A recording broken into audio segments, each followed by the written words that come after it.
High বন্ধুরা, তোমরা সবাই কেমন আছো? আশা করি সবাই ভালো আছো। পলি বেড়া জানা চ্যানেলে তোমাদের সবাইকে স্বাগত জানাই।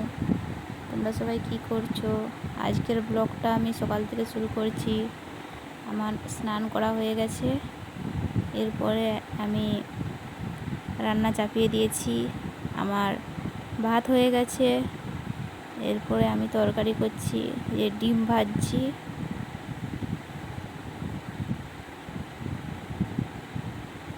এখানে আমার ডিম ভাজা চলছে। ডিমটা কেমন ছড়িয়ে ছিটিয়ে গেছে, ঠিক দেওয়া হয়নি কোনোটায়। একটা ডিম ভাজা হয়ে গেছে, আর একটা ডিম ভাজা করছি।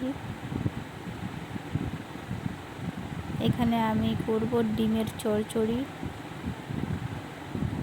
আমি এখানে ডিমটা কেটে নিচ্ছি, এরকম ছোটো ছোটো পিস করে কেটে নেওয়ার পরে এখানে সরষার বান্না দিয়ে রেখেছিলাম, সেটা ভাজা করে জল ঢেলে দিয়েছিলাম। এরপরে জলটা ফুটে ওঠার পরে সেই ভাজা ডিমগুলো এর মধ্যে দিয়ে দিলাম। এরপরে আর রান্না হয়েছিল পটলের ঝোল। এটা হচ্ছে ডিমের চচ্চড়িটার আসল লুক। এরপরে আমার বাবু খাওয়া দাওয়া করে এখানে বাজনা বাজাচ্ছে।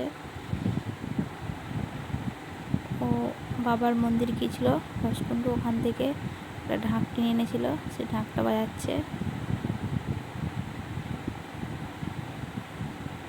ও সারাদিন ওই ঢাকটাই বাজাতে থাকে। এরপরে খাওয়া দাওয়া ঢাক বাজানোর পরে ঘুমিয়ে গিয়েছিল। ঘুম থেকে উঠে ওই যে ঘুরতে যাচ্ছে, ও আমাকে টাটা করে দিয়ে চলে যাচ্ছে। যে ওকে বলছি বাবু টাটা কর, ও টাটা করে দিয়ে চলে যাচ্ছে। এরপরে সন্ধ্যাবেলা এখানে আমি মুড়ি মাখিয়েছিলাম, মশলা মুড়ি করেছিলাম। মশলা মুড়ি খাওয়া দাওয়া হয়েছিল সন্ধ্যাবেলা। আজকের মিনি ব্লগটা এখান পর্যন্তই। যদি ভালো লেগে থাকে অবশ্যই লাইক কমেন্ট শেয়ার করবে, চ্যানেলটা সাবস্ক্রাইব করবে। এটা হচ্ছে ক্ষীরপায়ের কাছে কেঠার খাল।